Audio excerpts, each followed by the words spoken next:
am akin to a container.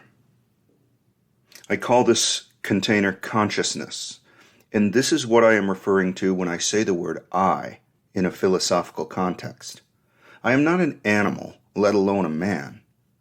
I am not made of cells or molecules or even atoms. Everything to which I have access is a piece of content, an apparition of color or shape or mood or noise, attitude or disposition. According to my theory, the contents to which I have access, they are parts of me. Thus, I cannot see you or hear you, but rather reconstructions of you made up in me. I theorize that the physical system which corresponds to consciousness contains the subsystems which the system regards as contents. They're not contained in the way that a pot contains water. The subsystems are actual parts of the system. I see and hear and feel contents different from someone else because I am a distinct system from them. I had a discussion with a close friend of mine about Descartes, for whom my friend has little regard. I agreed that Descartes made an error with his cogito ergo sum. Descartes thought himself to be making a well-founded deduction, when in fact he should have been making an inference. It has never been self-evident that I exist, only self-evident that contents exist. From the character of these contents, I intuit that I exist, that the world exists, that I exist inside of the world. To say, I think, therefore I am, is to presuppose authorship for the thoughts. I have made the thoughts as they are. Is that so? Maybe and maybe not. If it were certain that I was the author of my own contents, it would be deducible that I, the author, necessarily am. My friend is no believer in the authorship of our own thoughts. Thoughts arise like feelings and perceptions. They simply are. In any case, my friend finds much more to recommend Buddhist philosophy, at least when it comes to conscious phenomenology, than recommends the Europeans. Moreover, he might hasten to add European philosophers were exceedingly late to the party. Very well. I've been known to discover blind spots in my thinking before, and often enough areas of agreement with forefathers I never knew I had. Coming from a Buddhist perspective as he does, it has taken me a lot of conversation to get to the point where he can begin to understand the perspective on consciousness that I lay out in my neuroscientific work. Often, my friend will light up when I explain something to him and accuse me of being a Buddhist myself. Today, let's look at Tibetan Buddhism, as its thought turns towards self-identity. I'll read from a concise volume which my friend recommends, titled Progressive Stages of Meditation on Emptiness by Khenpo, Tsultrim, Gyamtso, Rimpoche. The book is divided into 5 stages. The first, which is what I will look at today, is called the Sravaka Meditation on Not-Self. The author writes, quote, "At this stage, one does not consider the emptiness of all phenomena, but only the emptiness or lack of self in a person. The importance of this is that it is the clinging to the idea that one has a single, permanent, independent, truly existing self that is the root cause of all one's suffering. One does not need to have an explicit or clearly formulated idea of self in order to act as if one had one. Self here means the implied self, which might also be regarded as implied in the behavior of animals.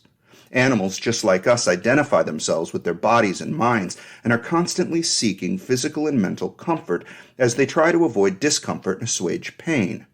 Both animals and humans act as if they have a self to protect and preserve, and one regards this behavior as automatic and instinctive as well as normal.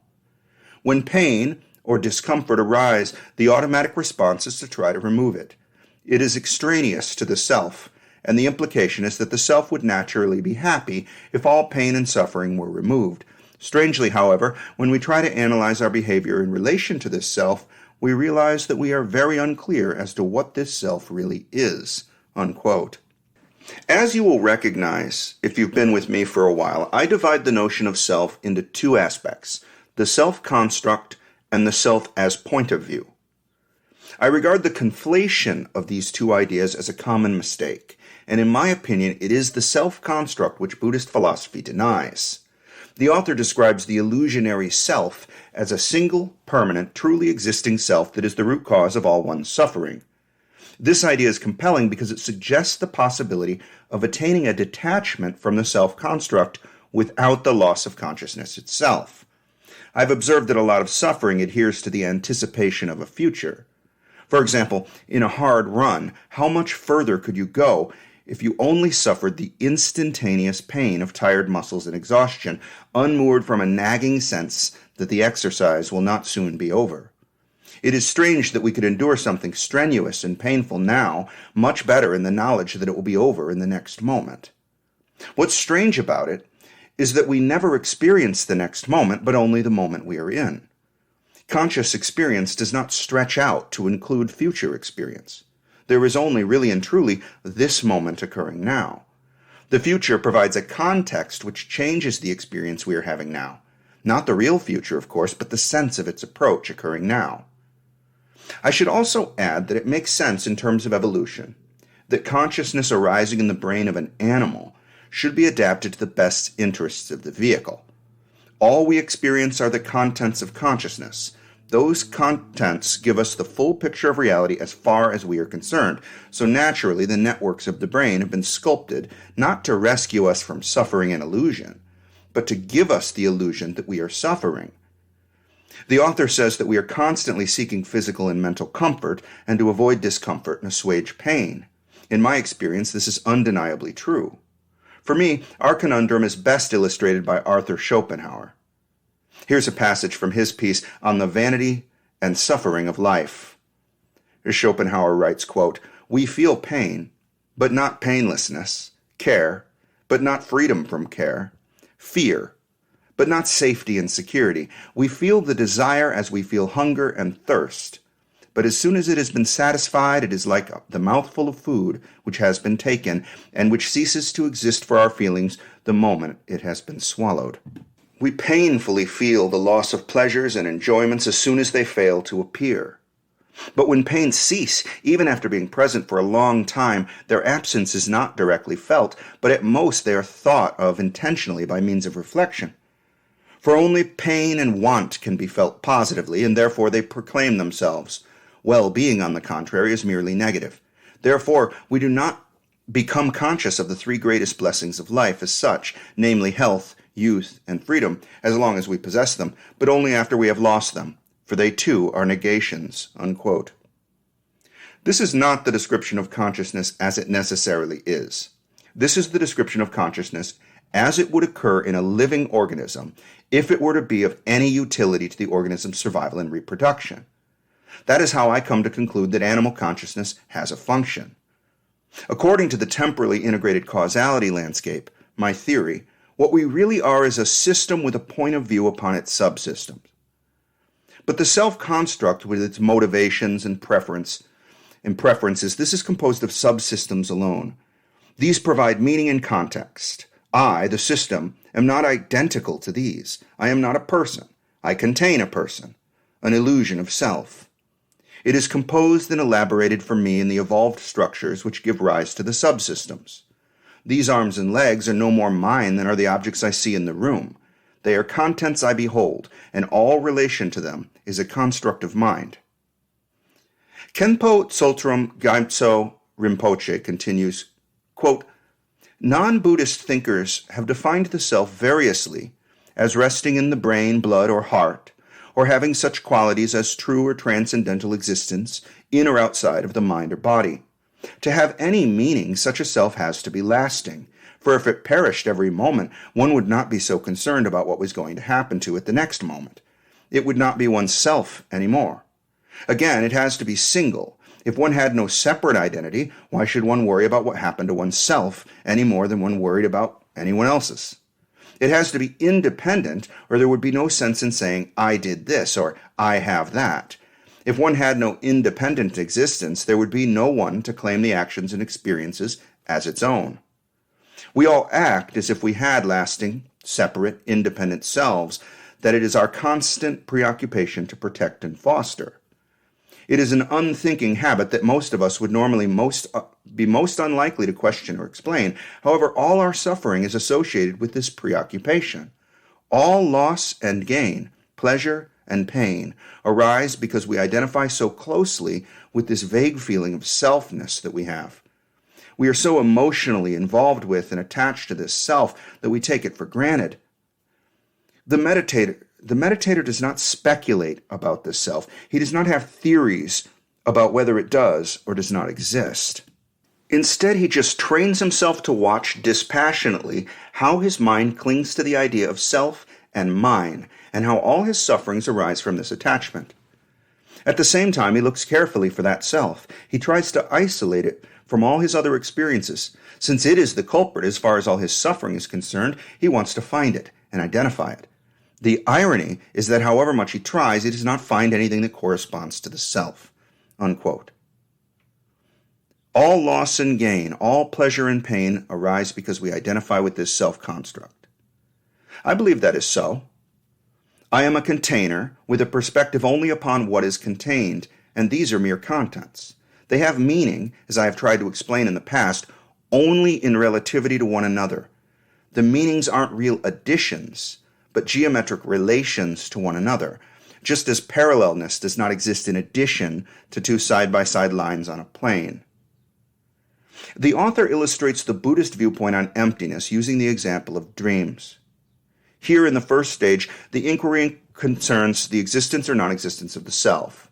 The author writes, quote, "The Buddha often used the example of a dream to illustrate his teachings on emptiness, and this example can be applied with increasing subtlety at each stage of the meditation progression on emptiness. It is a good example for showing how the two truths, relative and absolute, work together. In a dream, there is a sense of being a person with a body and mind living in a world of things to which one feels attracted or averse depending on how they appear. As long as one does not realize it is just a dream, one takes all these things as real and one feels happy or sad on account of them. For example, one may dream of being eaten by a tiger or being burnt in a fire. In the absolute truth, no one is being eaten or burnt. But still, in terms of the dream, one might really suffer as if one had been. The suffering arises simply by virtue of the fact that one identifies oneself with the person in the dream. As soon as one becomes aware that it is only a dream, even if the dream does not stop, one is nonetheless free to think, it does not matter, it is only a dream, it is not really happening to me. The person that was suffering in the dream only arose as a temporary manifestation, dependent on the condition of one's not being aware that it was only a dream. It had no separate, independent, lasting self of its own. Understanding this intellectually is not enough to free oneself from the strongly ingrained habit of clinging to one's mind and body as a separate, independent, lasting self. One has to examine the stream of one's mental and physical experience again and again, reflecting on what one does or does not find until one reaches total conviction and certainty. Having become convinced of what is the case, one then has to meditate, resting the mind in this newfound knowledge until the veils caused by one's habitual patterns of thought have finally dissolved. At this point, direct, unmistakable realization of not-self arises, and it is this genuine experience that actually liberates one from suffering." Unquote. Here's the rub. In the ultimate sense, in ontological terms, it is entirely likely that there is no meaning in the universe. It is entirely likely that all values are relative, from the mundane to the very limits of morality. This is the existential problem. Pleasure and pain, love and contempt, right and wrong, these are all discoveries within the emergent human meaning layer of reality. Within this level of analysis, there are values because from the perspective of living things matter. From the perspective of an individual animal, there are important things to achieve and others to avoid. Things which occur sufficiently far away, across the galaxy, say, matter to us as little as those which occurred in the distant past. As far as we are concerned, within the meaning layer of reality, events of the past are not real. Apparently, the human mind has become sophisticated enough to undermine its own primary objective. We are able to contemplate philosophy. We know of our own death, and even that we can bring it upon ourselves by choice. Many people do. The discovery of not-self, if it is a discovery that can be made, is the discovery that there is nothing at bottom which is important to do in pursuit of fulfillment or necessary to avoid for fear of suffering. These are relative states, embedded within a substrate of meaning which ultimately reduces to nothing. The cessation of existence at the end of life resolves this. In the deepest sense, you have nothing to lose. Since you do not exist, ultimately, but only relatively, there is nothing ultimately lost with your passing. There's relative loss, perhaps, but only among relative phenomena. Nothing new has come into being when you awaken into conscious life, and nothing has gone away when you die. Is this fundamentally true? Perhaps it is. But even so, I'm inclined to consider a different perspective on the implications of this truth. What I've just been observing might lead one to a nihilistic worldview. On the other hand, I don't have a nihilistic worldview. How can this be so? I've observed to you two different levels of analysis, one emergent from the other. There's the ultimate level in which meaning itself is absent. Then there is the level of being, in which everything is meaningful. All meanings are relative by definition. This is like the emergence of another dimension. A cube has taken form where there was only a square. Let's consider this two-level reality, starting with some low-stakes examples. A video game or a novel. The video game ultimately is nothing but zeros and ones. There is no castle, there are no monsters, no treasures, and no hero's journey. We know this. No one who plays the game is confused on this account. So why do we play? Because it brings us psychological satisfaction. We enjoy it, obviously. Most sets of zeros and ones do not make enjoyable games, just as most sets of two-dimensional figures do not make cubes with the addition of a third dimension. They make awkward shapes and awkward games. Similarly, most sets of characters on the page, stretched out over the length of a book, do not make good stories. The conditions in the video game or the book chapter which we expect and which give us value are special.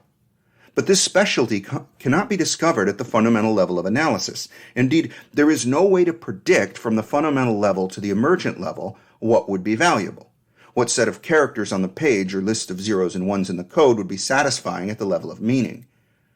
Given these analogies, why should we expect ultimate fundamental truth to be preferable to the relative truth of our emergent worlds?